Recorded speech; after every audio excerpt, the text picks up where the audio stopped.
जय गुरुदेव, जय हो बाबा नीप करोली महाराज की जय। साथियों नमस्कार, स्वागत है आप सभी का आपके अपने YouTube चैनल पर। आशा करते हैं आप सभी अपने परिवारजनों के साथ में स्वस्थ होंगे।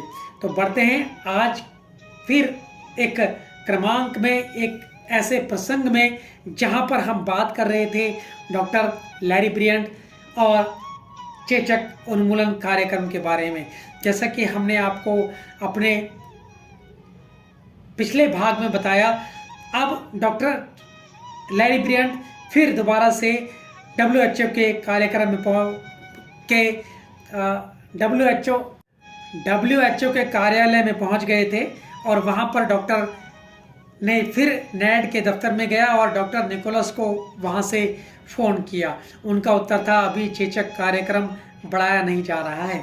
किंतु उसी दिन एक ऐसी घटना घटी जो कि बहुत ही अप्रत्याशित थी।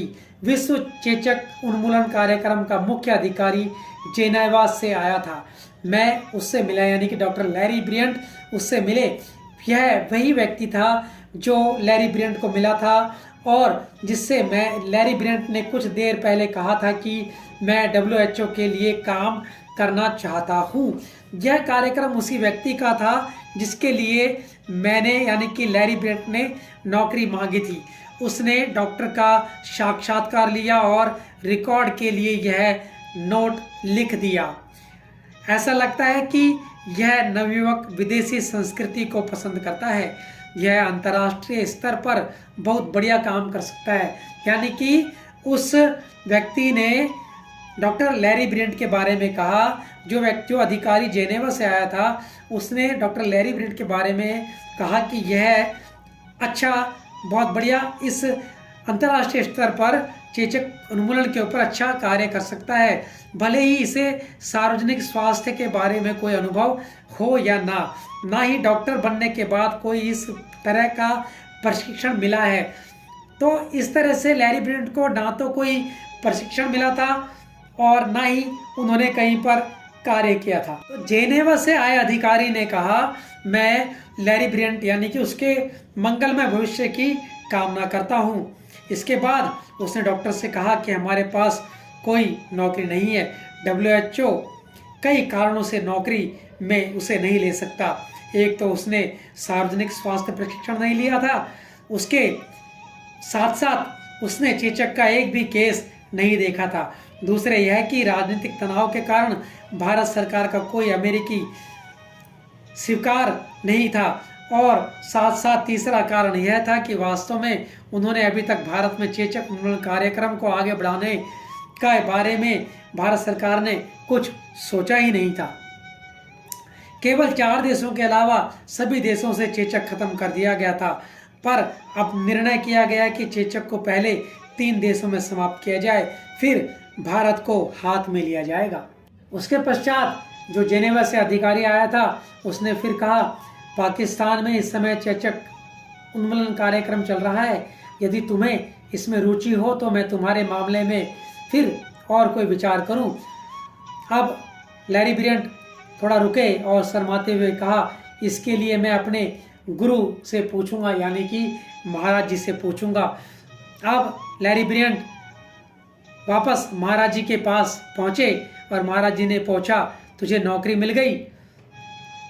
अभी तो नहीं मिली, लेकिन पाकिस्तान में मिलने की संभावना है। लैरी ब्रियंट ने महाराज जी को बताया, नहीं, मैंने भारत में कहा है। महाराज जी को पता था कि चेचक उन्मूलन कार्यक्रम अवश्य ही भारत में भी शुरू होगा। तो महाराज जी ने कहा, मैं भारत के बारे में बात कर रहा हूँ। फिर महाराज जी ने कहा, निकोल को फ़ोन करो। डॉक्टर ने फिर निकोल को फ़ोन किया और उन्हें बताया कि उनके गुरु भारत में ही नौकरी चाहते हैं। निकोल ने डॉक्टर को फ़ोन के लिए धन्यवाद दिया। डॉक्टर और उसकी पत्नी निराश हो चुके थे।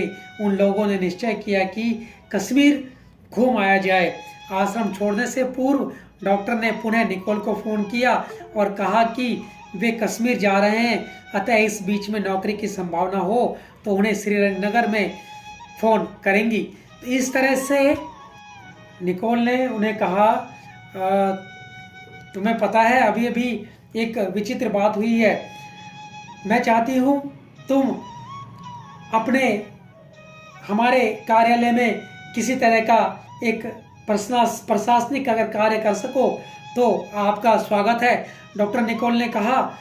तो उसके पश्चात लैरी ब्रिंट ने कहा, अवश्य मैं करने को तैयार हूँ। तो डॉक्टर निकोल ने कहा, ठीक है, तुम जानते हो कि मैं तुम्हें एक चेचक के डॉक्टर के रूप में नौकरी नहीं दे सकती, लेकिन WHO में एक प्रशासनिक सहायक के रूप में रख सकती हूँ। देखिए, कुछ भी हो, महाराज जी ने कहा है कि मुझे आपके लिए काम करना है और गांव में जाकर इंजेक्शन लगाने हैं, वे गलत नहीं हो सकते। तो लैरी ब्रिंट को पूर्ण विश्वास था कि अगर महाराज जी ने कहा है तो यह संभव होना ही होना है। निकोल ने डॉक्टर को आवेदन पत्र में सुधार किया। उन्होंने डॉक्टर के स्थान पर प्रशासनिक सहायक पद हेतु कार्य कर दिया और डॉक्टर ए हेंडरसन को, जो जेनेवा में कार्यक्रम के प्रधान थे, वह तार भेज दिया। अब जब तार लैरी ब्रिंट का वहां पहुंच गया तो लैरी ब्रिंट ने कहा, मुझे नौकरी पर लिया जा रहा है। वास्तव में वह डॉक्टर को जल्दी ही नौकरी पर लेना चाहती थी और उसकी अर्जी को आगे बढ़ा देना चाहती थी। तब तक भी WHO ने उसके दल में कोई पद सृजित नहीं किया था। अब जैसा कि डॉक्टर लैरी ब्रिंट ने कहा था कि मैं कश्मीर जा रहा हूँ, कश्मीर से घूमने टहलने के बाद जब डॉक्टर अपनी पत्नी के साथ कैंची धाम वापस आए तो महाराज जी ने मुस्कुराते हुए कहा, क्या तुम्हें नौकरी मिल गई है? नहीं महाराज जी, यह सचमुच बहुत कठिन काम है, डॉक्टर ने उत्तर दिया। अब महाराज जी ने कहा, डॉक्टर को फिर दिल्ली जाना है, यानी कि तुम फिर दोबारा से दिल्ली जाओ। यह डॉक्टर का लगभग 10वां चक्कर था और हर बार उसे बर्मन का वही सूट और भद्दी सी टाई पहननी पड़ती थी।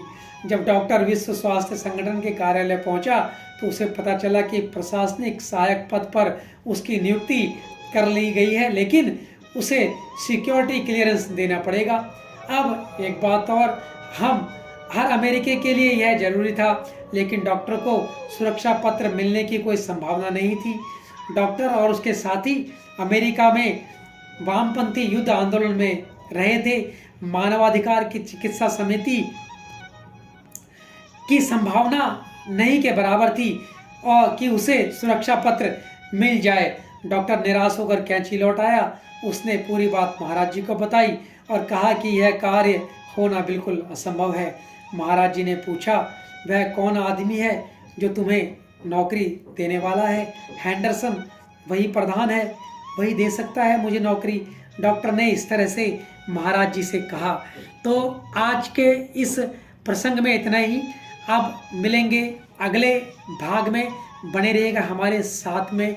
तब तक के लिए जय गुरुदेव, जय हो बाबा नीम करोली महाराज, जय उत्तराखंड, और आप सभी का बहुत बहुत बहुत बहुत धन्यवाद।